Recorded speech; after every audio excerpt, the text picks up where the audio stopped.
This episode is sponsored by Tomboy X. They make sustainable, size and gender inclusive underwear, loungewear, and swimwear, and I'm obsessed with them. I love the boy shorts. I think they are so cool and also hot and also cool. And I highly suggest you check them out. Use the code Shannon so they know I sent you and get 20% off your first order at tomboyx.com. That's tomboyx.com, code Shannon.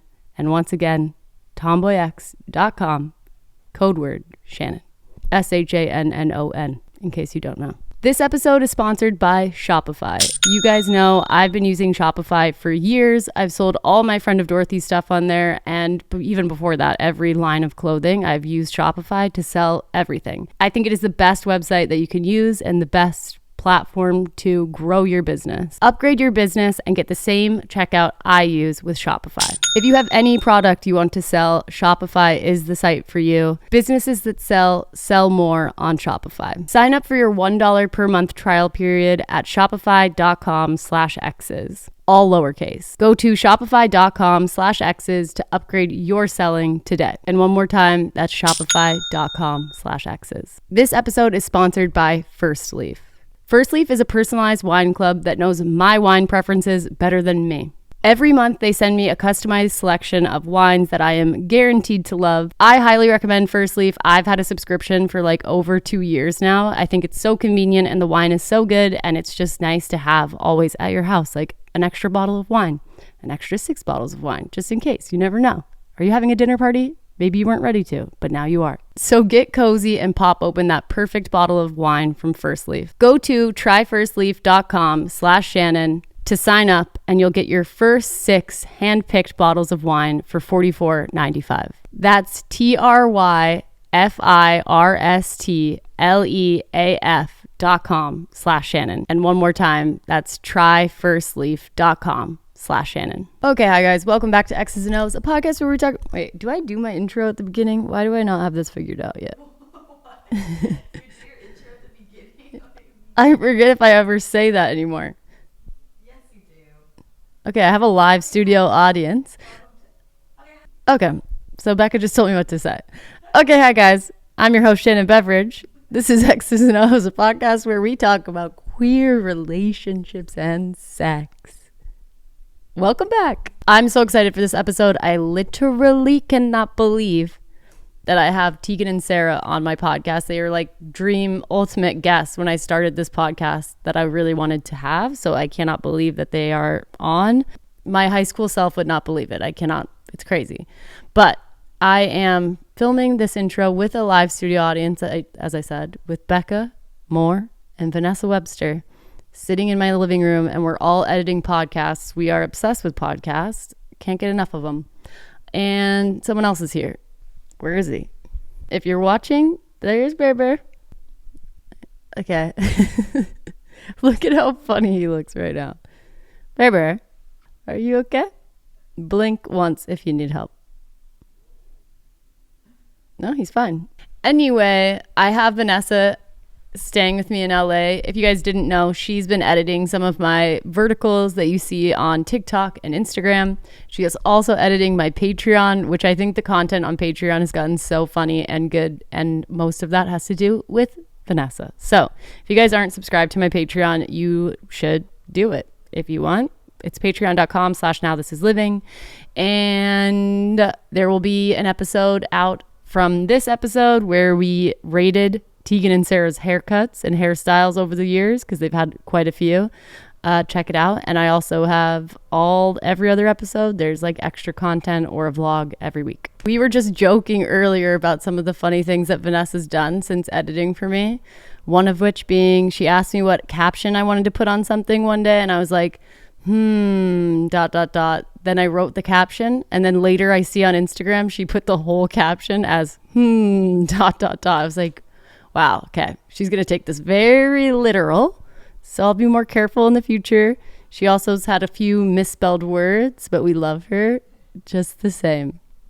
Okay, yeah, this intro is short because I really want you guys to watch this episode, but I love you so much, and see you next week. Bye.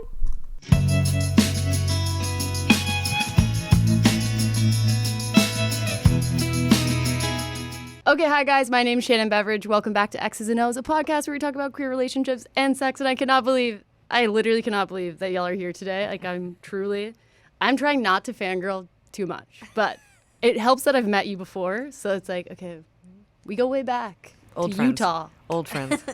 Anyway, it's Tegan and Sara. If you don't know, I don't know where you've been in all of your queer life, because they've been like my biggest role models since the beginning of my queer journey. Okay, I wrote an intro this time, y'all, because y'all know last time I just fully didn't do an intro. I was like, it's Eeyore Fightmaster. Like, that's it? Okay. Anyway, actually, I didn't write this. My manager did, so let's see what she wrote. Okay, my guests today are an iconic Canadian indie pop duo who formed in 1998, truly one of the most influential queer indie rock bands of all time. With so many hit songs like Walking with a Ghost, Felt in My Bones, The Con, Closer, Too Many to List. They are twins. They are both gay. They are incredible advocates for the queer community, founding the Tegan and Sara Foundation, which is awesome. In the wake of the 2016 election, to advocate for LGBTQ plus women and girls, amongst endless other advocacy work. They've toured all over the world, released 10 albums, won countless awards, collaborated with some of the greatest artists in the world, Taylor Swift. They've been on the L Word, and now their movie, Fanatical, on Catfishing of Tegan and Sara is available on Hulu. And there it is. There it is right there. Do you guys feel like I felt tired a little bit. I know, I'm exhausted. Are you tired? In general? Yeah, I think, we're so lucky that we've had the career we have, and we've been making music for so long. We got started right out of high school, so we've been busy, and I think this last handful of years have been some of my favorite years, just because we have slowed down on touring, but been able to start doing other storytelling things. Much storytelling, yeah. And that feels like a real privilege, You guys are kind of also on a book tour right now, right? We are, yeah. Simultaneously? It's a weird marketing cycle when you think about it. Like, we're talking about a scary documentary where somebody pretended to be me and catfished me and dozens of other people online for years and years and years. And then we'll leave and we'll go to like a book event for a graphic novel we have called Crush, which is aimed at like preteens, and it's like all about like love and being gay, and how it's very, when you juxtapose the two things, it's a lot. Yeah. Lots of hats though that y'all have been wearing for like ever. Also, you started in high school, right? Your band?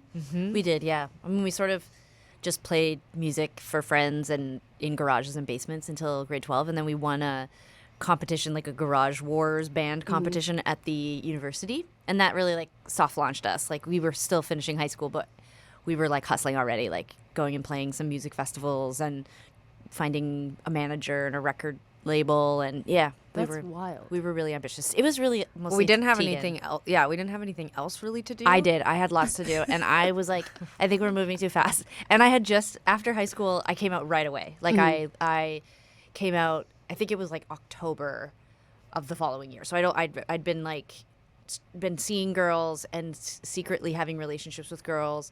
And I finally came out to my mom and to all my friends. And everybody was a bit like, yeah, no, we know. But there were a few people like my mom where it was like a tough thing. And this was like happening simultaneously with the launch of our career. And Tegan was like, let's make a record, let's tour, let's be rock stars. And I was like, oh, I'm so relieved I'm finally out. I just want to hang out with my girlfriend in the basement. And Tegan was like, what's wrong with you? Like, you have no dreams, you have no goals. And I'm like, I just came out as gay. Like, I just want to hang out with my girlfriend. Yeah. Wow. And you still haven't stopped. That's pretty much our relationship still to this day, actually. Yeah, It's I'm me like, being more like, things, books, TV shows. Yeah, I mean, I think we are hitting a point where we're gonna. I mean, I don't want to say slow down, because we are working on a lot of things, but I do think that we're trying to get the mix better. Like, I think Like the a balance. yeah, and I think that is partly because social media, like the current sort of situation on social media and the way that we're all marketing ourselves constantly, I think It's exhausting. it's exhausting. I think we're like exhausting. kind of like burnt out. And Sarah had a kid 2 years ago, and the we're best hair on Instagram, by the way. he has great hair, no face, his but face he has great is hair. Yeah. it's Great hair. hideous looking, but his hair is delightful. Yeah, so I think we're just trying to, it's very cliche to say, but I think we just hit an age where we were like, oh, maybe work is not everything. Yeah. Maybe our jobs are not our entire identity. Like, maybe we don't have to spend every second together. But like, you say that, but I'll believe it when I see it. Yeah, Like, yeah. I'm like, you're simultaneously doing two things at once right now. I'm like, sure, you're gonna slow down. We're unwell. Yeah. Shannon, we're unwell. No, me as well. Also, like the internet of it all, it feels a little bit like almost like prostitution sometimes to me. Yeah. Like when you're selling yourself constantly too, or like you're connected so intimately to every project you guys are making. Yeah. Even if it is like a graphic novel, like you have touched it, and it is like, especially with queerness too, like there's something like intimate about that, I feel. Yeah. And then selling it and making it like commercialized, there's like this like part of you that's like, oh my God, I feel like I'm constantly like, what more can I give you? What more can I give you? What more can I give you? And Yeah. it's like, And I think it's hard because we are rewarded as Mm-hmm. artists and as human beings. I mean, at this point, if you're interested in getting likes or feeding the algorithm, you are rewarded for curating really overly personal content for your audience. Mm-hmm. But we're living now in a world where all of us have an audience because we're all sharing on social media, even if we're not technically famous. totally. And that reverberation and mirroring of each other's behaviors has made the line very confusing, or it's just gone altogether. And I think we're definitely tracking that. You know, we have been around since the beginning of time, and so we've seen the change, we've lived it, we physically have felt it, and we were really, really careful not to ever be resistant to the change and resistant to the technology. But I don't think that means that we need to be completely swept away by it. And I think Sarah and I are hinging on that right now. And I will also say that I think some of the projects we have coming in the future do not rely on us excavating our Personal. own, or we will do it in a way that it becomes real autofiction, so it's really no longer memoir. I think we're definitely done the memoir phase of Tegan and Sara. And That's what Tegan thinks. yeah, I don't know, maybe not, but yeah, we're unwell people. We need to stop. But we are very proud of the things that we make, and I mean, everything you make is amazing. There's also something really like to work in all these other mediums. There's no guarantee in any of the things that we do, but with music, it does feel like until all of our fans die or we die, it feels like we'll be able to play shows Forever, until we yeah. want to. Like, you know, seriously, like it does feel like we'll have some kind of musical performing career as long as we really, as long as we want to keep Yeah. doing it. But with all this other stuff we're doing, like writing books and making a documentary or a TV show, I always have like, this might be the first and last time we do this. Only because the work that's required, you know this, it's like to do anything now means almost like reinvention on a level that I don't know if it's even like healthy or normal to like constantly be thinking about how to reinvent yourself, you know, compete with the white noise of what everybody else is doing. All of our social media is the home shopping network. Like it's really hard not to turn into like a bit of a cynic, you know, like. Totally. well, I have a So- question. Not to go back to you saying I'll see it or I'll believe it when I see it, but so how do your work is so personal to you. Yeah. We've messaged before about this. You generously open up your life in a way that I think sometimes I'm like, you don't have to. Like, Shannon, stop. yeah, it's like you can set that boundary, but I'm curious, like, where do you draw the line, or how do you do it? Like, how do you distinguish this is workspace, this is me space? Like, got any tips? No, I mean, no. I think it's so, they blend a lot. Like there's a lot of blending, but I think, I don't know. I think it's so hard. I feel like I'm still, when I started making my content, and it's different because it's not music. It's not like, to me, I feel like what I've made isn't necessarily art, you know? It's like it's like diary. It's like so personal. But when I started it, everything I ever made was for like a younger version of me that didn't have it. Yeah. And so like I was speaking to her. And I do think I had like a big burnout period, like kind of around COVID, like 2020. I stopped posting as much and stuff. And I kind of felt like I had said everything. Like I had told that version of myself everything I needed to know. And then I was like, wait, but like 25-year-old Shannon also needed guidance. And like I started to like think about continuing that voice for this younger version of myself. And like, I think I talk a lot about it on this podcast, but like I've had failed public relationships and a few of them. No. No, shocker. Did you guys know that? But I think there was a lot of like, I had to work through a lot of like embarrassment. Like I felt kind of ashamed and like, just ashamed and embarrassed. And like, I felt like the goal I had grown up with in Dallas, Texas of like what a relationship is for is to end in like marriage and kids. And to see that I had had multiple things play out in a way that didn't end that way, I was like, oh my God, I need to like just disappear. Like, I don't want people to see me anymore. Like, I don't want them to know what I'm doing. And then I was like, wait, but that also is a reality. Like many people date in their 20s. We've built our entire career around it. Yeah, Failed yeah, relationships. Every album is a failed relationship. Oh, listen, and they have fueled me, so thank you.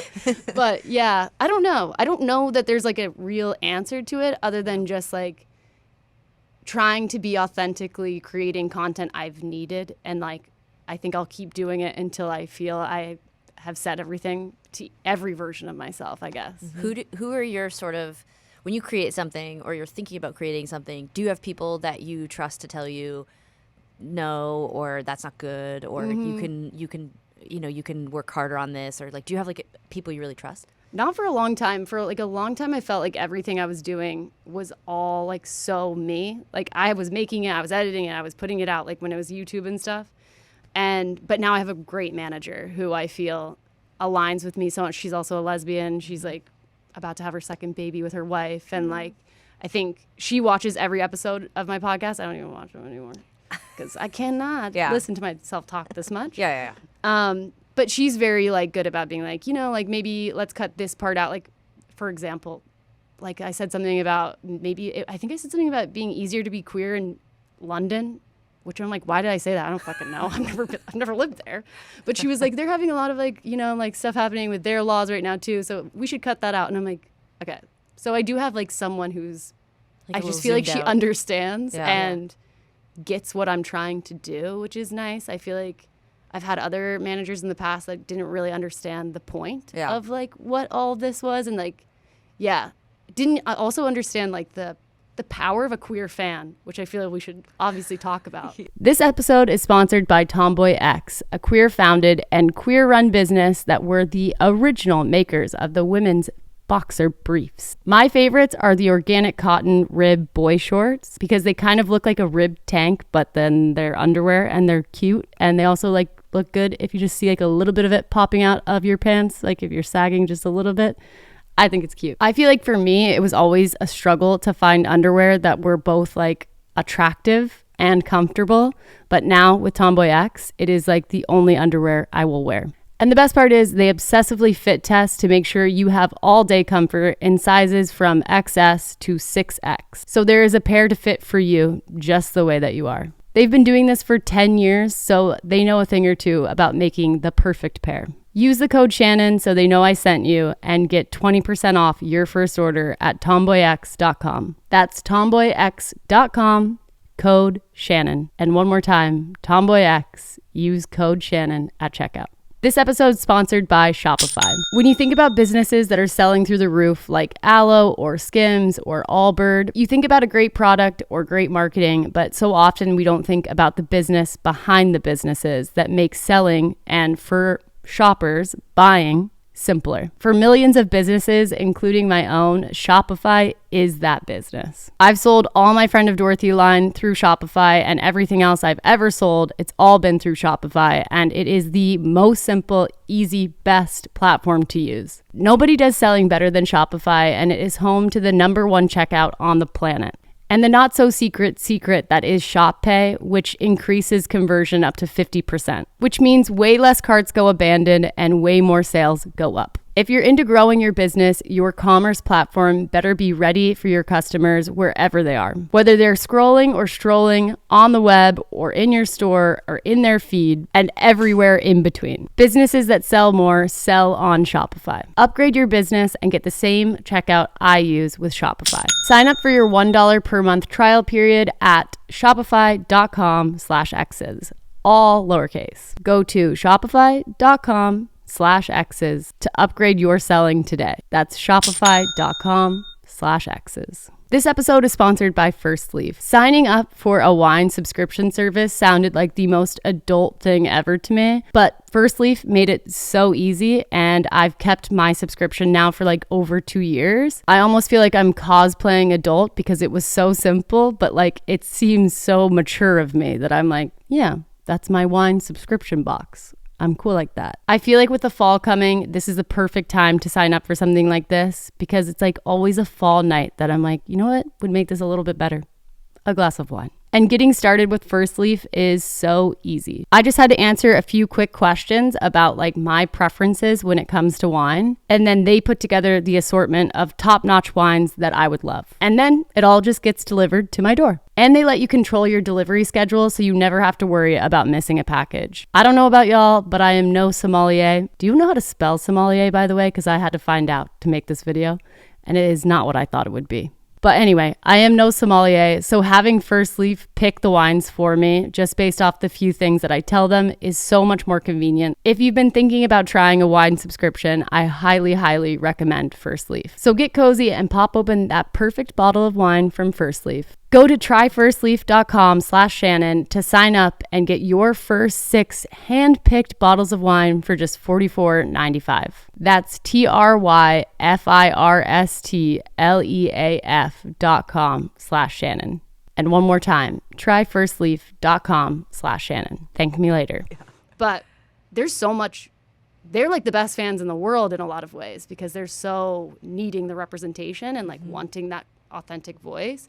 But yeah, they also can obviously create really intense parasocial relationships with you. Yeah. But I thought it was really interesting. You guys were on Glennon Doyle's podcast, and you said something about how you felt like you were almost like in a void for 11 years, like before you had, like you weren't talking to fans directly for a really long time. And then that switched because of social media. Yeah. So I think, I mean, in a weird way, we all, of course, always were talking directly to our fans because even from like when we started playing music in high school, people could come up to us after a show. Like we were approachable.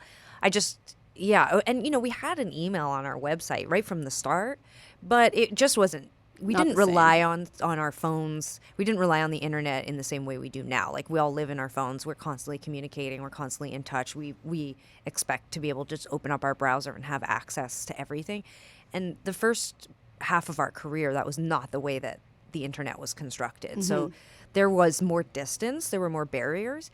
But it's funny because the diehard fans and the early Tegan and Sara fans will tell you differently. They'll tell you, no, we had more access to Tegan and Sara. We were able to talk to them and see them and stand outside with them, and they were selling their own merch and they were more available. And it's really funny that they perceive it that way because for us, when social media started, we were like, okay, now the fans are talking directly to us, and we really embraced it.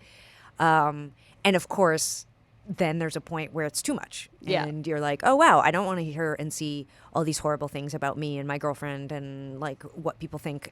And you have to start figuring out what's the balance that will allow you to still feel connected to the audience and not feel angry and resentful of them.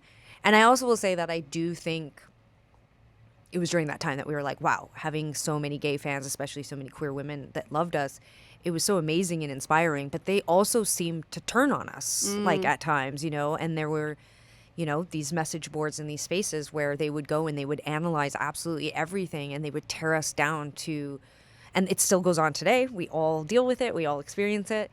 But I think for us, we just had never experienced something like that. Like you've grown up in a world where that's been normalized. We grew up in a world where that was not normal. Totally. And so it was shocking to become popular and have people in our family and in our management come to us and say they are saying awful, terrible, mean-spirited, disgusting, and really personal things about you. Where are they getting this information? And it's like, I don't know. I don't know. I'm so scared to go look. You know what I mean? And Yep. you have all these phases. I'm sure you went through this too. It's like you have all these phases where you're just mad and angry and upset and resentful and hostile towards them. And then there's like a whole spectrum of emotions where you finally get to just like acceptance.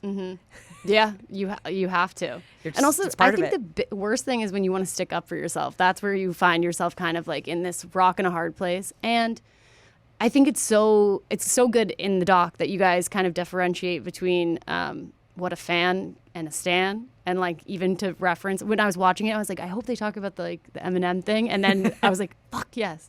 Because it is like very different. It's not the same level. And we have kind of idolized fan culture at this point. And like the fans want to be the number one best fan. And it's like, also, I know who my biggest fans are, like a lot of them. And they are amazing. They make content for me and they make edits for me and they do these things and I'm like, oh my God, like I should pay you. This is like so kind. And I feel like it's interesting too because with the email listing, like emails and like whatever back before, the people that were reaching out to you were probably like at least 99% like loved you. Yeah. Like we've with the rise of a stan has also come the rise of a hater. Well, also just with social media, it made anyone, you don't even have to be a big fan. You could just casually be following someone and be an asshole who comments underneath their posts rude things all the time. And it's like we're taught then we'll be nice to all those people because they're fans. And it's like, they're not fans. They might, now especially the way that social media works, they might just be getting this content because someone they know follows us. And yeah, people say things they would never have said. No, in it's any also, other I'm like, I format. feel like you would literally, if you saw me in real life, be like, oh my God, I love you. Oh, But on the I internet- literally have met fans who've been around forever, who've said despicable, awful things, who've been so mean, and then they come to a meet and greet and they're so nice. Yeah. And I don't know what's wrong with me. I'm wired wrong, but it overrides the part of me that was like, you're a bad person. Instead they show up and I'm like, hi. It's I like I know can't you. help it. Like Well, we've also been like, I'm only speaking for myself. Like the way that I overcame some of this, because I was totally consumed by what other people were saying about us on the internet. First, it started with journalists and reviews of our albums that I felt were like gross and unfair, and especially in the early aughts, like were often really misogynist and like really homophobic.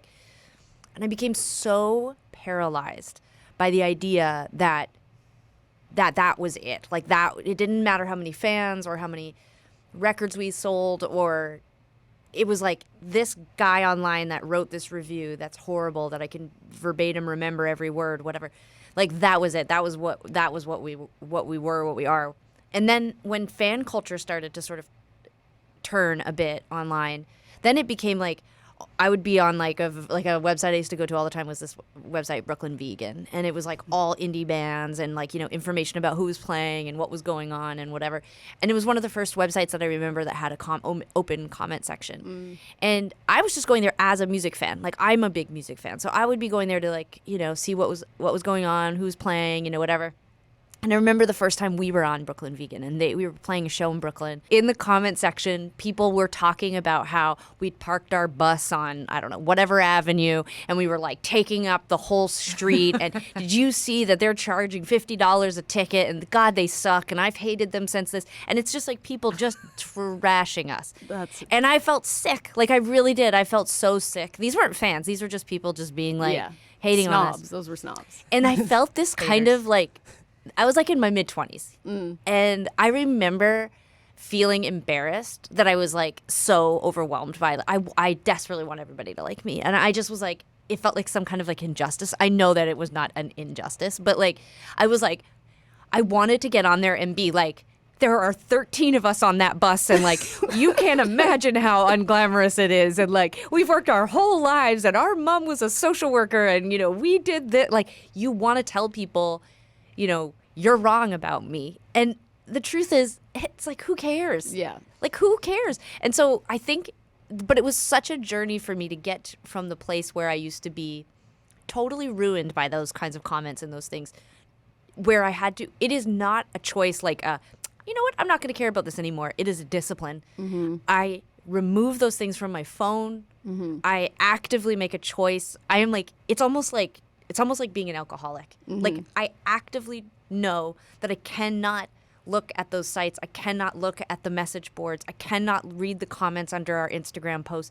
If I allow myself to engage in any of that behavior, I don't have a healthy relationship to it, and I don't have a healthy relationship to myself or my art. Yep. And I became incredibly rigid about my boundaries because it actually made me sick. It made me feel like I couldn't be healthy in what I was doing. And I guess there's a little, I don't know if that's like a good way to approach all of this, but like you said something like people talk about like you're middle class because you have crooked teeth. Like I have really crooked teeth, and people talk about my teeth all the time. And it made me feel so I'm already a self-conscious person, but I remember sitting in therapy again in my mid-20s when I was having this kind of like revelation of like, I have to get off the internet. I have to get off these things. And I remember telling my therapist, like, I am just such an average person. I'm an average looking person, and I am not bright and shiny and I'm not all these things that people think I am and I don't even really belong in this job. And it's like those fans, like the worst thing is that they really see that. They know that I am actually a crooked teeth, like average, boring person. And my therapist was like, oh my God, is that how you really think? Do you really think that you're those things? And I was like, yes. And it was such an epiphany for me because I was like, why it hurts? Like if they were saying something about me that I didn't already think, I wouldn't be like, Oh my God, totally. I mean, it's You like know? I have no anxiety or fear, sadness if someone's like, oh, you're a D word. Yeah. I'm like, yeah. Yeah. Fuck yeah. Yeah. You know, and obviously it's intended to be hate. Yeah, but I'm you're like, but yeah, I no love shit. that about myself. Yeah. So it's only the things that you're like, oh my God, fuck, they're looking at me. And I'm like, Yes. oh, I am putting myself like on camera to be looked at. Yeah. But I totally 100% relate. I feel the exact same way where it's like, I mean, people will say all the time, like about me, especially TikTok is just like, I also talk a lot about it on this podcast, but just like TikTok is like, it's so vile. People just really feel entitled to say anything and everything. Yeah. And a big thing people say about me is that I'm boring. And they'll be like, I never got the whole Shannon Beveridge thing. And I'm like, me fucking either. I didn't get it either. I still don't get it. I didn't think I had it. No. I just wanted, I was going to die if I didn't make a YouTube video from my bedroom. Like, that's what it was. It wasn't Yeah. because I'm like, I don't think I'm exceptional either. I don't think that I did something that anyone else couldn't do. But here's the thing, but you are, because you did rise to the top and you did get seen and people did see something in you that they needed to see. And everything anyone has ever told you, you saved my life, you exist when I didn't know anyone else existed, all of those things, that's real. That's so much more real than having crooked teeth, which are charming. And you don't, and you know, if you end up changing your teeth, like I'm not going to judge you, but like, you know, at some point I just was like, I'm glad to have crooked teeth, even though my dentist still tells me every single time I go in that if I want to take some time off and do an Invisalign, that she'll support me. But like, She'll support. I think it's just like, I think that it's not healthy. And the way that I've actually started to think about it, especially in relationship to the film, like, you know, the documentary and it kind of rehashing all this really like traumatizing stuff during this period of time where like all these problems, all these things we're talking about were most acute in our life around the time when this documentary takes place. I'm now also seeing it through the lens of today's generation of public people, like, you know, like a Chapel Roan or Boy Genius or Mitski or whatever. And I'm feeling like I have to admit, like, I feel deflated because I'm like, how are we still unable to deal with this? Why do we all feel so bad? There is no one in my life that I admire and think is amazing who has a healthy relationship to social media. Oh, yeah. Okay, like no one. My heroes, like the people that I really admire, like musicians and writers and whatever, one of the things I think they all have in common is that they seem to have somehow bypassed all of this and they are like, I will never have that. I will never have an Instagram. I will never have a smartphone. I'm not, and they are still making some of the most substantial and important work that I think can be made.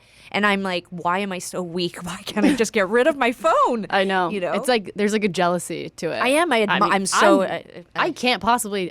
Like social media is my job, so Yeah. I'm like it's such a I know. obviously like a double-edged sword for me. I'm like I can't really complain about this because I wouldn't be doing anything I'm But doing. this isn't social media. And the thing is, you Yeah. love being in No, but this I think room that talking public- to people. yeah, for you know? sure. But I think we're all in the public space, and I think the time we're living in is really interesting because you no longer need to. There really is becoming less of a delineation between being a public person and just being a person because we're all on social media. So Totally. I used to be a musician who made music videos and lip synced, and then you would watch the videos, and now you, the listener, you make music videos where you lip sync to songs and you put it online and you get millions and millions of views, and I couldn't get millions and millions of views. No, And it's so so it's this wild, wild west out there on the internet, and it doesn't really matter if you're a basketball player or a podcast host or a musician or a middle-class mom from the Midwest. No. We're all using the same tools right now to sort of crutch our way through life. And it's this funny thing because I'm like, are we helping ourselves or are we hindering ourselves? These are like big questions, of course. And things like, you know, someone pretending to be me online and seeing how detrimental that was to so many people and how detrimental it's been to me. And Yeah. to have that experience was the beginning of me asking those questions like, Yeah. is this helping me to be online? Is this helping our career? Is this necessary? Is this okay, is good for my health, Well, also you said something about like reinvention, and like there's also this like really terrible feeling I feel for anyone who's a public person making these things. It's like, is this about reinvention or is this about relevance and like trying to remain relevant? And that is like a rat race that is like so unfulfilling. Yeah, what would happen if you walk away? Someone asked me that recently, like, because I said I just desperately want to take a couple years off. Yeah. Because we keep saying, like, we took a lot of COVID off. No, we didn't. You guys made an album. We made an acoustic version of one of our more popular albums. I did jog a lot, though. I did. Yeah, I like did you have were a doing lot of time. podcasts. Sure, we were at home and we were doing lots of things that were fun and fulfilling. Sarah had a kid, I got a dog, like, Sarah got a driver's license, Love but driving. but like we worked the entire time. Yeah. And so I kept saying, well, we took time off. And then this friend kept pushing back and being like, no, why can't you take time off? Why can you not say, I'm not doing any work. Everyone's on holiday. We're done. Like, we're taking a couple years and we're just going to go and live our lives. Like, why do you have to keep working at the rate that you're working? Why can you not walk away? Like, and getting down to like the answer of that has been scary and hard because I do think it comes down to relevancy. Like, I think it is about like, well, if we disappear for a really long time, we'll be irrelevant. And I think we have to believe in ourselves and the art we've created, that we don't need to constantly be producing things. To me, we've made 10 albums and 7 of them are pretty good.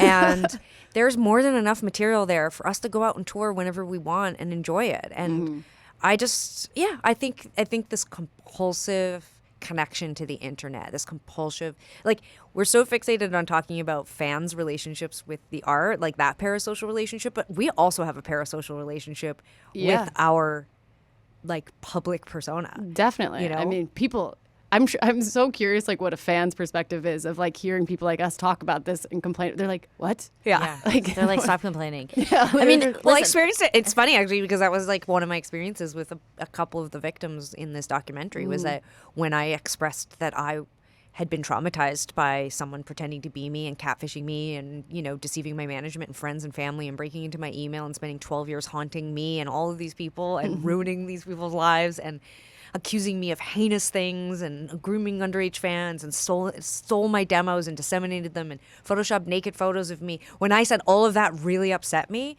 they were shocked. they're like, what? They're like, why You're would fine. that upset you? That didn't bother you? And I was like, what on earth? Like, we are people. But most people, I think, and this is why, I think this is the, I guess, positive is a weird way to put it, but for the very first time in my life anyway, I feel like what we are all struggling with as public people is not as niche as it once was, or as Americans say, niche. It was, it's something.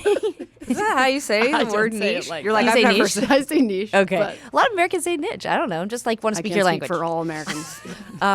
Shannon Beveridge I don't speaks want for to, all actually. Americans. This is the headline. Okay, so I think that for the first time, a lot of the stuff that we're grappling with and having a hard time with, Yeah, everyone's dealing everyone is. Yeah, Like, I'm people are talking able to my- have more empathy because they're like they can are. see it and it's very and it's obvious. happening to them too. Like especially my The friends. divide isn't so big anymore because everyone is on their cell phone and everyone is on social media and But some people aren't. And when one of the things that is so interesting to me is like, well, no, I was gonna say kids.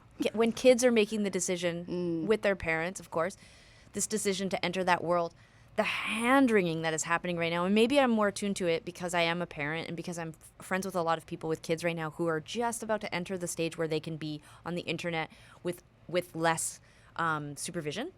And this idea of creating your identity, like we all did it together and it was like fun and it was new. Okay, we now know what the actual negative stuff that comes along with this is. And I think for the very first time, the conversations I'm having really just organically with my friends whose kids are going to start using the internet is the same conversation that I'm having about like, am I relevant without social media? Yeah. Am I not making something? What are my skills? It's a Like, terrible totally. bridge to cross for kids and parents. I just actually had a new business idea. Sorry, it's an Is it- intrusive thought, and I just got to share. I know I'm supposed to be slowing down, Shannon. I know I'm supposed to be going on holiday. You're not gonna. But I This was is how it thinking, starts. Like, I was she's- thinking maybe I should. I have an app. No, I want to throw my phone out, but I do have a great app idea. So. it could. This idea could be an app. It could be a website. But I'm thinking like, what if artists took back the control and we had our own message boards? Discord. Is that what it is? Is that For basically artists? Discord? Yeah, and it's just artists but they're Like a support group. yeah, it's like a support group. Like, you Yeah. know, like it's like you could get a membership fee and like, you know, strategy. She's making money. Yeah. She's already. No. I'd put it right back into the site. I'll continue to brainstorm on it, but you know, as I look forward to the future for my holiday when we're done this campaign. You're never gonna stop. I don't believe it at all. But also, I do think I'm the kid of it all. That situation, I think it will be interesting to see because I think like. 10 years ago, the conversation most parents, I don't even know, let's not put a time on it because I've never had a kid. But like a while ago, the conversation about kids and joining the internet would be mostly about porn, I would assume. Yeah. And about safety and about like kidnapping and stuff like that. That was like what we were like all kind of like, oh my God. Right, don't internet's talk to scary. predators online. Yeah. Yeah. And it feels like I think most conversations now are like, how is this affecting our kids' like self-worth? Yeah. And so it will be interesting to see. I do feel like there will at some point be like some kind of pushback where people are like, I mean, they're talking I'm not doing about this. putting warnings, like the way they do on cigarettes and Yeah. alcohol, like warnings on social media, and Yeah. that makes sense to me. Like it's having an effect. It's having an effect. I think the worst part is it's I think what it's doing to all of us, because I'm not I'm not the only person who feels this way, but like I just think we're at a point where we're saying and doing things we wouldn't normally do on the internet. We're having opinions and sharing feelings and making comments about each other that we wouldn't normally do. And I think we need to just step back and zoom out. I think we do kind of need a reset. Like, not everyone needs to know how you feel about everything. Not everyone needs to know your opinion on everything. And I just in general think having a little more compassion and empathy for each other would be like a good thing. You know, it's not a fix, but it's an easy way to start the process of saying like, maybe this place doesn't have to be as toxic and bad. If you're thinking about writing something mean, maybe take a minute and walk away and like be like, is it necessary for me to tell this artist or this person on the internet what I think about their hair or their face or their new song? If you don't like it, why do you have to tell them? I know. It's like the same as people announcing that they're unfollowing you. It's like, you could just Just you don't have to unfollow. let me know. You Yeah, can. I don't. But yeah. also, it's funny because we're talking about this and we're like, we all get it. But then I'm like, have you ever left a mean comment on anything? Like, I never have. So it's like, there is something. No, I'm a really, really good person. No, I don't. No, but there is a disconnect. I'm like, I want to be in a room of people who leave mean comments and be like, what the hell is, what's going But on have through you your head? texted something mean about someone else to a friend, or have you ever? Yes, and Yeah. that's called gossip, and it's Yeah, a that's part different. of evolution. We've been It doing keeps that us safe. exactly. It No, I keeps know. us So safe. I know the feeling. I only asked that to mean like I've never left a mean comment. I've never said something mean or rude about someone publicly, but I've done it privately. And so I do know the feeling of doing that and then regretting it later and being like, that was unfair. That wasn't very generous of me. I don't know that person. They might be grating and annoying, but they're also in the same world and the same industry as me, and they're just trying to get it. You know, like I'm that. I have a lot of that self-talk. Like that's just like, don't be rude. Don't be so quick to judge.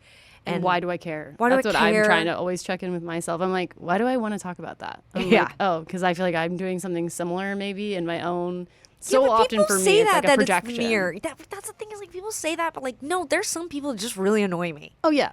And it's For not sure. because of I'm an annoying person and there's lots of things that are annoying about me, but the there's like a few people that I'm very annoyed by publicly, and when I look at it, I'm like, that isn't a mirror. No. Those It's are not just, always. just an annoying, grating person that I would wish they would stop performing this. I agree completely. But I still try to check in with myself. I'm like, what is it about that? What is The bothering thing me? that's interesting though is that we It's- are yeah. you bring up a good point though, which is just that of course we're all capable of having critical, petty, unhelpful thoughts about other people. And the delivery method, like there's very little I would say to somebody's face that I would want to hurt. Like I would be constructive. I've been hurtful, but it has been hopefully from a place of trying to, you know, better a relationship or be honest about a relationship.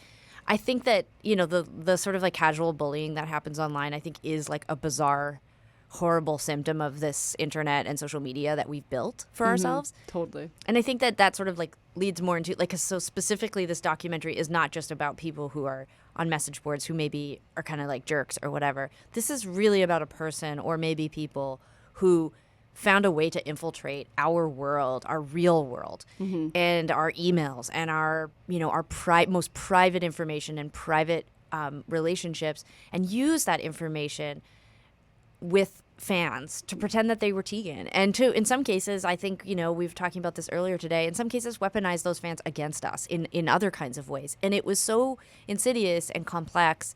And at the time when it started, none of this vernacular existed. We did not know I don't even think we even had catfishing at this point. It started so long ago. But that behavior, that's, to me, is like something that I can't relate to. I can relate to our fans that go a little far sometimes, or I can stretch to understand what might feel good about saying, like, something mean on a message board. I don't do it, but I can stretch to understand how it could happen.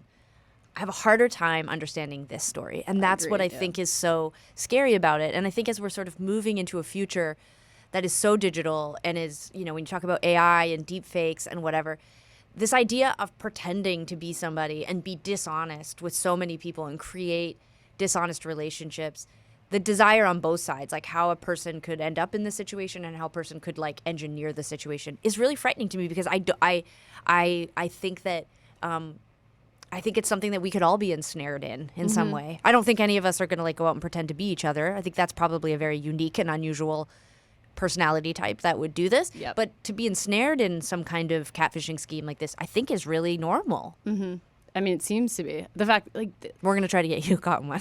No, but that was so. going to be my question. Is there a version of this in your life? Like that's happened to me. Yeah. I don't think so. Like, maybe early days, people using my photos for like dating apps and stuff, but nothing like. But did you actually hear stories of people that like literally thought that they were talking to you on a dating I don't app think and any. then- I've just been sent profiles before that were me, and Yeah. then the name would be like Nicole, and they'd be like, "Hey, this person's using your photos." But that was like early when I was like not well known by a lot of people. So like, but I just had my pictures up on Tumblr. You know what I mean? Like people used to do that. There's like, this girl's hot. I'll just use her pictures. That's amazing. I mean, it's She does have awful. crooked teeth, but I mean, she's not smiling. We'll That's fine. take it, but yeah, just no pictures of her smiling. No, but I was thinking, I do think it's so interesting. Like you had a line in the doc saying, like, yeah, you are a victim, but I am a victim too. And I Yeah. do feel like a lot of people don't think about that when they think about what this situation can be for someone. They don't think as much about the person whose photos are used. And I also think it's interesting, and I don't know how much y'all watched the show Catfish, but it is interesting how many of the catfishers were queer.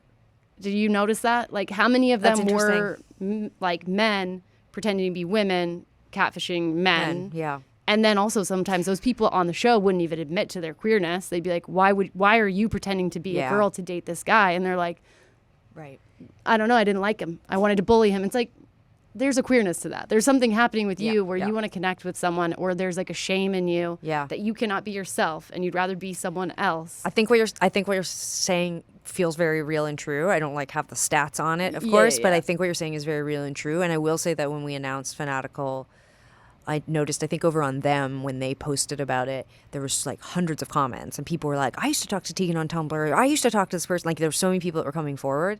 But there was also people being like, whoa, like at Leisha Haley, somebody's pretending to be you online and doing this. Like at Christine and the Queen, someone's pretending to be you. And I was, when you were just saying that, a conversation we had like with the director, Erin Lee Carr, and our producers making this film, like at one point, we did find someone that I am pretty sure is fake Tegan. And one of the things that came out of having an FBI profiler get involved and help investigate and sort of bring us this conclusion that it was this person was that this is absolutely very much likely a closeted, young woman in college who was experimenting with, and in some ways probably living out not just like a fantasy of being me, but more like a fantasy of being a queer person. Totally. And as that profile started to take shape, I became instantly disinterested in ever revealing who the person is, because I do believe that in that moment I was able to access some compassion for fake Tegan and people who do this, that there is probably in some cases, someone who is just afraid, and, there's probably other behavioral or mental situations in some of these cases. But I was able to access compassion because it felt like this was a young queer woman. Yeah. And Yeah. that changed how I felt about it. But I do think what you're saying is really interesting. And I do think that there's a conversation right now happening. It's very zeitgeisty, but with a lot of queer artists who are coming forward and saying, my fans are driving me crazy. My fans are, crossing the line. Yeah. I feel hunted. I feel haunted. I feel, Totally. violated. And I admit that during some of our most popular peaks and in some of our worst valleys, it has sometimes felt like it's queer women that are the most mean and not very civil, and that's complicated because I love also- our queer audience, and I don't want people to hop on and accuse them of things. I just think there's been so little. My theory is that there's just been so little representation for us that when one of us gets pushed to the top of the cheerleading pyramid, we come for them. Oh yeah. Because it's like, that person doesn't represent me. That person's not me. That Yeah. person has this, and this. And I could see it happening, like with each new person that got pushed to the top of the pyramid. I mean, I think it's an even larger problem, not just queer women, it's for women in general. Yeah. Like women have that more than we hold women to a higher standard than we ever do our male rock stars, our male like actors, like, and it's not just women, it's the patriarchy, obviously. Yeah. Like there's no reason, obviously this is happening over and over again because of that. And obviously you guys brought up Chapel in an interview, and like this is great timing because people are definitely we text her. We're like, hey, you are about to be the biggest artist on the planet. Do you mind like having like A crisis? a crisis about fan culture? I think it would really help lay the groundwork for our movie. The timing is like It's crazy. There's something, one little tiny, just to sort of like tie this idea in a bow a little bit. Over 25 years, what I have learned in the cases where I have connected with some of the people who are somewhat problematic or mean online is that they are acting out behaviors that have been acted on them. Mm-hmm. These are people who often have felt, unseen, and then when they are seen, maybe they've been treated terribly by their families or their culture or their community or their friends or whatever it is. These are not people who are like living happily in the world and just think like, oh, it would be fun. Like, I really, really, really. I heard this really horrific stories. I have to just insert this because I'm laughing and it's Okay, gonna you seem may so have one inappropriate. exception to It's the two. rule. Yeah, it's just one sentence. But I knew somebody who their coworker was like very like introverted and kind of quiet, but like extremely friendly, very generous, like just the kind of the person that like participated in everything. But They're a very, serial killer? and through a series of actions that I don't have time to get into because it's too much, they like figured out that this person was like going online and saying the most insane, upsetting shit online to people, like, and it was just so out of character. But it was her thing to me was, you'd never know. it could be it. Could You be anyone. never know. You never know. Anyone could be a monster. That's one story. That's one story. But I think the vast majority of people, when we're talking in this very specific context of like queer women who are sometimes subjected to bizarre online abuse by other queer women, I do think that in some ways they see us being loved, supported, we're popular, we're successful, and that hurts them. Because where is their love? Where is the thing that's missing for them? And I have empathy for that. I really do. It is not that difficult for me to understand someone's loneliness or isolation or fear and find a path to make that feel better. And if the path to making them feel better, maybe they really genuinely did not think that they would be hurting us or causing as much turmoil as they did. Yeah. I can totally accept that. I really, really can. So my favorite line in the movie is my ex is in this movie because I know her. Yeah, like so this was happening to me and Lindsay. Like she was also like, like a victim as well. A victim Yeah. of this. And she has such a great line in the movie where she's asked, like, what she thought, like when she saw what the fans were writing about her when she was dating me, like what it felt like, or, and she basically says it feels like they hate me and they want to date my girlfriend. And it's such a good line because it is how it feels. And again, we're talking about such a small percentage of people, but it's like this weird thing where it's like you're so proud, like you're like, I'm gay, everybody, I love being gay, and here's my girlfriend, and everyone's like, bitch, die, she's ugly, she can do better, like it's just, Oh yeah. and you're like, wait, but I'm a representation. Oh my God. Remember, you didn't have any gay representation, and now you're like coming for me? Wait, like it's such a weird, confusing thing. Like, yeah. Or if you're me, they're like, wait, we liked your last girlfriend better. I'm like, oh my God. Okay. God, people Don't think you get to decide these things. It's like they don't. Okay, when Think it I broke up with through? I was with this girl for many years who she still works with us. She was our art director for like 20. She's been our art director for like 25 years now. Like I mean, like she's been in our world forever. Sarah's not gonna math. It's 20 years, but it's 20 it's years. fine. 20 years. She keeps making us older and 2002. older. It's over 20 years, Tegan. Okay, I met her in over 20 2002. years, yeah. Anyways, we dated for 5 years.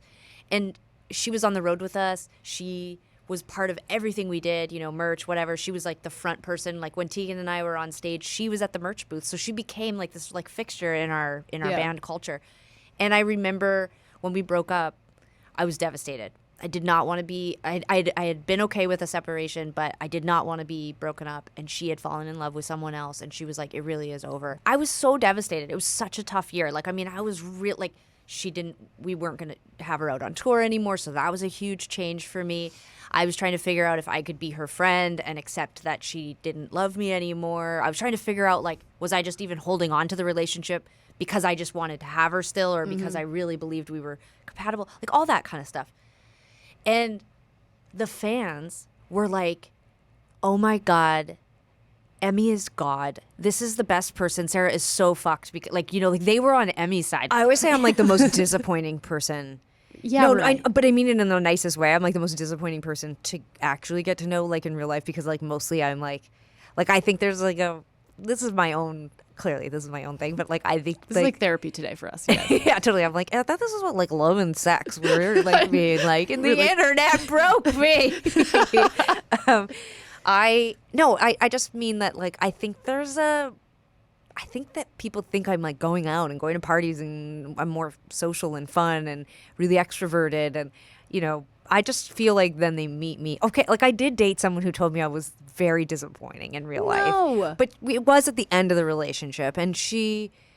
So that sounds mean, by the way. Yeah, and you know, from my perspective, it was mean, but from her perspective, I can now zoom out and be like, maybe I was disappointing. Maybe I didn't give her what she needed. Maybe I was less than I am now. Like maybe I've grown up a lot more. Like I don't know, time, age, space, etc. But hasn't someone ever said something to you in the heat of breaking up or whatever that seemed really mean, but like was sorry, I should contextualize it and say she was saying meeting Tegan from Tegan and Sara, dating Tegan from Tegan and Sara was disappointing. Yeah. Meaning like not I'm disappointing as a person. Of course, people doesn't have seem said things to me constructive. when we broke up. No. It was But a has low someone blow. ever said anything constructive in a breakup that upset you at the time, but now you think of like, that was actually really helpful for me for my growth, like getting into another relationship?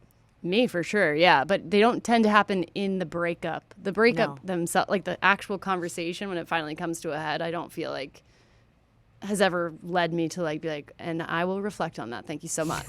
Like, No. But many things that I have had partners tell me in the past, and I think the most interesting thing now about being in like my fourth kind of like longer, more committed relationship is just obviously I've been in every one of them.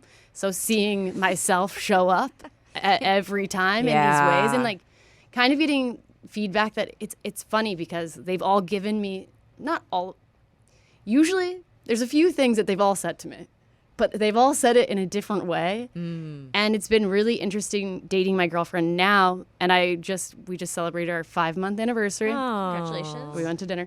But I wrote like in a card to her, just like, there's something about the way that you talk to me that I can like hear for the first time. Like the feedback, the way she gives it to me is so like, it's just like easier for me to digest. And she does it in times that feel less like intense. And she'll just say something that I'm like, what? Like you actually feel that about me? And then like, we'll talk through it. And then I'm like, okay, I hear what you are saying. Right. I think that's really interesting. I think what you were saying about like that you show up in every relationship, that resonates. I found like a journal that I had written that I'd shared with my first secret girlfriend in high school. Had one of those. Yeah, we went to like different high schools, so we would see each other just on the weekends, and we would pass this book back and forth. And so, anyway, I was horror stricken when I saw the things that I wrote to her because they were things that I had written again.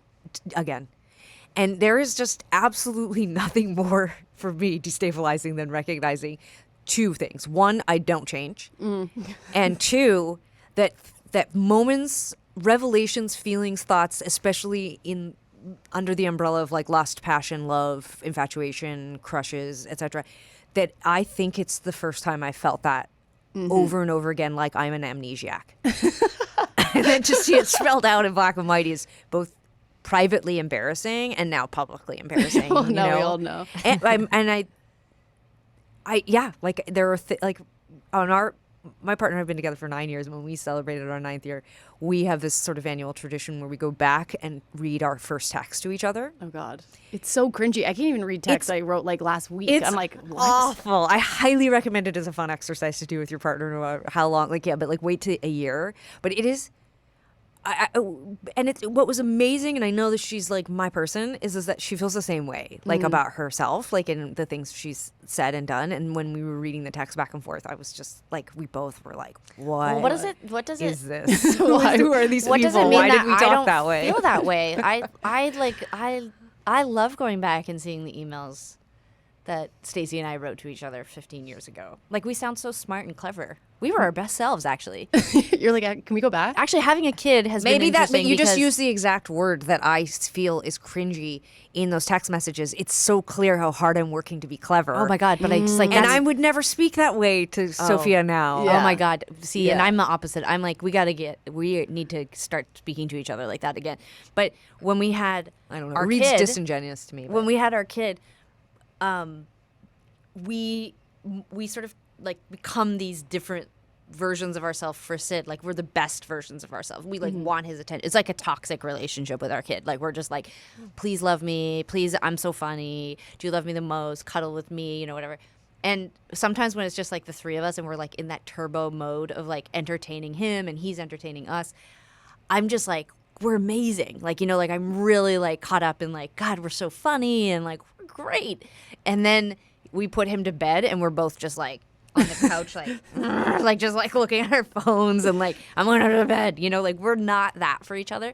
And that, I don't think it's disingenuous. I think it's like when you're really excited about a person and you want to like make them laugh. Well, at least for me, I really want to make people laugh. I want people to be curious about me. Same. And I No, want them. I know I'm doing it and I do it and I understand why I'm doing it. I'm just saying it's a funny thing to go back and read and be like, wow, look how hard I was trying. Look how hard I was working. I agree with you. It's you a want to reminder of my potential. I like to go back and look at it. But also, I want to say, I feel like text versus email Very is different. different. Yes. Because text, there's like, so, it's quick, it's banter. You're trying to like be like really, like reading an email is like going back and reading your journal from when you're 16. You kind of can be like, oh, that's so sweet. Yeah. Like, you know, an email, a text from Texts when are you were hard. 16 would be like, Well, hee hee ha ha. Yeah. LOL. Oh, yeah. Like, and that's what it feels like to look at you flirting via text. Oh, it's like- tough. It's tough. The email is like more like a love letter. Exactly. There's way more ways for you to extend yourself and your personality and what you're trying to sell. Reading the text, especially like my partner when we met, she is not an over communicator. She is originally from Brazil and she speaks perfect English, but she was like, I'm not a big text email person. And I was like, no problem. Like, I want to see you in person. And then she made me wait a week. And so we did a lot of texting. Yeah. And I think she's excellent at it, but I understand her reasons for feeling like it's cringy when she looks back at it. But for me, it's like, yeah, it's just, guys, we saved. Stacey and I love our texting, and we used to also talk over chat all the time because she had like a normal job when I met her. She worked like at a corporate job, and she had like a G chat window open, and we'd be talking to like 50 different friends. And she was always messaging me, and it was like I could not ignore her because she was so funny. And she would just like drop into my Gmail chat. I'd be like working on a song or doing something, and I would like stop and talk to her because she would be amusing or she would have a funny story about something or whatever. And we've like she's like saved our chats. Like, they're funny. I don't know what to tell you. Like, You guys, she's like, my love was beautiful from the beginning. That's what I'm saying. It was we're amazing. We're high hilarious. on ourselves is what I'm hearing. Yeah. You know what? It's a positive because there's so much about myself that I was to bookend this like great conversation. I just was saying I can sit in therapy and say terrible things about myself that I'm worried about. I have major insecurities about things that are, you know, deep rooted, and it's like a lifetime you spend fixing things. But there are parts of my life that I feel really confident about. And one of them is the person I partnered with and had a child with. I just think she's amazing. No, And no, of course. We of bring course, out the of best course, in of each course. other. I just feel That's that way. beautiful. I have a and question. I want. Going back to like my favorite moment from the movie is that my ex is in the film and she says this funny line. But like tonight we're going to the premiere and she's coming with me and my partner is also going to be with me. And so I was bridging those things just to say that I love seeing all the people that I've dated together. Yeah. Like You're hang one out of with those? each other. I'm one of those. You're one of I am. those. Yeah. Like I Yeah. like to me seeing there's something about seeing the way that they're all different that makes me feel good because they're all very different from each other. But then when I see the common denominators, that also makes me feel like I have a type, so that's good. Yeah. But I also like I like them getting together and then teasing me about how I am. You know what I mean? Like, Yeah. Because I feel like I learn a lot about how I'm changing and growing. That's so positive. Yeah. I don't know that I could get all my exes in one room together. What are like two? Maybe two of them would hang out. I don't really know. And I don't know that I need to see it. Yeah. yeah. Yeah. Might be a little bit different, that vibe. Yeah.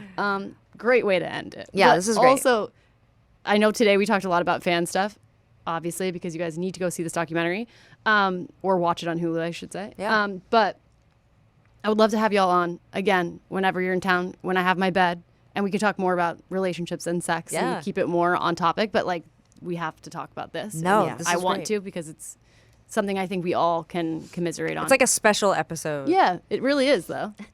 It's so special. Oh my God, I meant to tell you guys also. Yesterday, so I'm reading this book. It's called Sunburn, but it's about like a queer, like kind of secret relationship in high school. And I'm actively reading the book, and then I find out this information about the first girl I ever loved yesterday, and then I'm driving in my car, listening to y'all's songs, and going to go on a date with my girlfriend now, and I started crying because I was like, what the hell is my life? Like, I'm feeling so relating to this book and feeling like this younger version of myself. Yeah. And like, I'm gonna check it out. I literally listened to Call It Off like all the time when I was Yeah. in love with this girl, because like the whole part about being like what could we have been Yeah. was so, we only broke up because she was like, we're going to hell. Like, not because there was no lack of love. It Yeah. literally was like, I can't be out and I can't date you. And I was just like, and it was happy tears. I was just like, I cannot believe if I could just like go crawl through time and space and tell my younger version of myself that I was going to be like sitting down having a conversation with y'all, talking to everyone. Anyway, would love to have y'all back anytime. Thank you. You guys watch Fanatical, and I will have all of the links in the bio to all of your stuff. You guys also have your graphic novel Crush. We're It's doing out right now. Doing too many things. It is out already, right? It is out, Okay. yeah. Yeah. So check it all out. I will have it all below. Sorry, y'all know I'm very unorganized, but it's all in the description below. And thank y'all so much for Thank coming. you. And now we're going to do a little thing for Patreon very quickly. Yeah.